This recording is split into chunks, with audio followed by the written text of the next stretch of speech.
तो भाई साहब, फैसलाबाद और हैदराबाद क्रिकेट फैंस के लिए पीएसएल सीजन 11 को लेकर के बहुत बड़ी खुशखबरी है। स्पेशली फैसलाबाद फाल्कन्स के लिए सबसे बड़ी खबर यह है कि बाबर आजम फैसलाबाद फाल्कन्स को पीएसएल सीजन 11 में लीड करेंगे। इसके पीछे की क्या कहानी है, उसको जानने से पहले ये आपको मालूम होना बहुत जरूरी है कि पीएसएल सीजन 11 जो है वो इसी साल 2025 की दिसंबर में स्टार्ट होने वाला है, क्योंकि 2026 में पीसीबी को कोई विंडो अवेलेबल नजर नहीं आई। इसी वजह से ये पीएसएल सीजन दिसंबर 2025 में ही खेला जाएगा। अब सबसे पहली बड़ी खबर यह है कि ये दो टीम्स कौन कौन सी हैं। सबसे पहली टीम जो है पीएसएल सीजन 11 में जो नई शामिल हुई है, जो 7वीं टीम कहलाएगी पीएसएल की, वो होगी फैसलाबाद फाल्कन्स, जो फैसलाबाद को रिप्रेजेंट करेगी।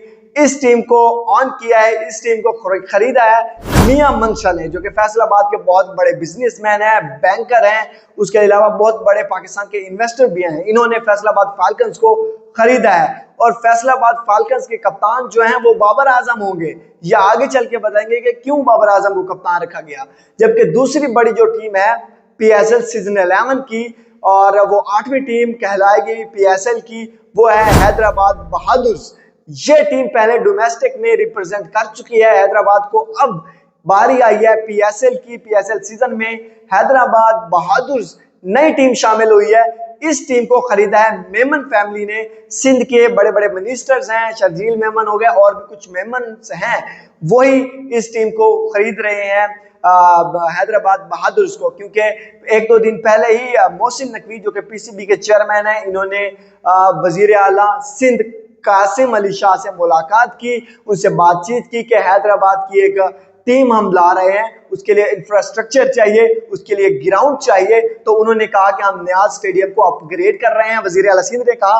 और न्याज स्टेडियम्स में बड़े बड़े जंगले भी लग चुके हैं, बड़ी बड़ी सीट्स लगेगी और पूरा मैदान एक इंटरनेशनल तर्ज का मैदान बन रहा है हैदराबाद में। और हैदराबाद बहादुर जो है उस टीम को लीड करने के लिए मोस्ट प्रोबेबली कराची का प्लेयर होगा।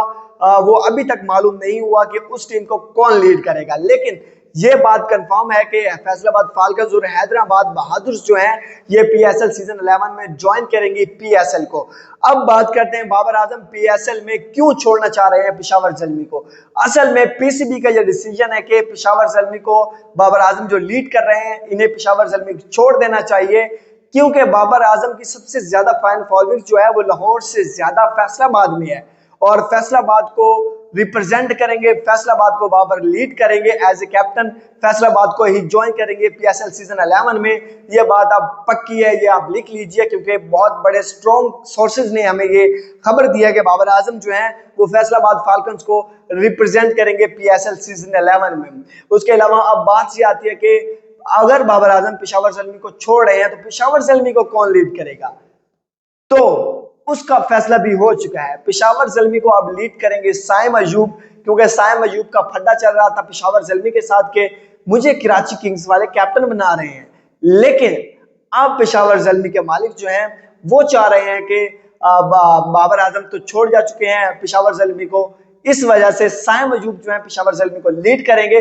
और मोस्ट प्रोबेबली हारिस, मोहम्मद हारिस जो कि विकेट कीपर बैटर हैं, ओपनिंग बल्लेबाज है, वो अभी पेशावर ज़ल्मी को छोड़कर किसी नई टीम में चले जाएं। ये बड़ी बड़ी डेवलपमेंट छोटी छोटी हुई हैं पीएसएल सीजन 11 में। ये सारा का सारा स्ट्रक्चर है, ये दो टीम्स हैं, उनके ऑनर्स भी आपको बता चुके हैं कि किन लोगों ने इस टीम को खरीदा है। अब बाबर आजम जो है फैसलाबाद को रिप्रेजेंट करेंगे, लीड करेंगे। इससे पहले बाबर आजम ने इस्लामाबाद को ज्वाइन किया था, इस्लामाबाद को पहले सीजन में छोड़कर फिर कराची किंग्स ने इनको उठा लिया था। कराची किंग्स को इन्होंने एक टाइटल जितवाया 2020 में, और उस टाइटल में जो जीते थे कराची किंग्स, उसमें ये प्लेयर ऑफ द टूर्नामेंट थे, प्लेयर ऑफ द मैच थे और मोस्ट रन स्कोरर थे उस पीएसएल में। उसके बाद इन्होंने पेशावर ज़ल्मी को ज्वाइन किया। पेशावर ज़ल्मी को 3 साल हो गए हैं ज्वाइन किए हुए एज ए कैप्टन। 2 बार एलिमिनेटर खेले, 1 बार ये ग्रुप स्टेज से ही बाहर निकल गए 2025 में। अब 2025 की दूसरे सीजन में ये अब लीड करेंगे फैसलाबाद फाल्कन्स को और लीड ऑन द फ्रंट करेंगे, क्योंकि बाबर आजम के पास जो इस वक्त टी20 की स्किल्स हैं वो बहुत ग्रूम हो चुकी हैं और बाबर आजम अपना आपको एक टी20 का प्लेयर बनवाना चाहते हैं और बाबर ही वो हैं जो फैसलाबाद को लीड करेंगे। अल्लाह निगहबान।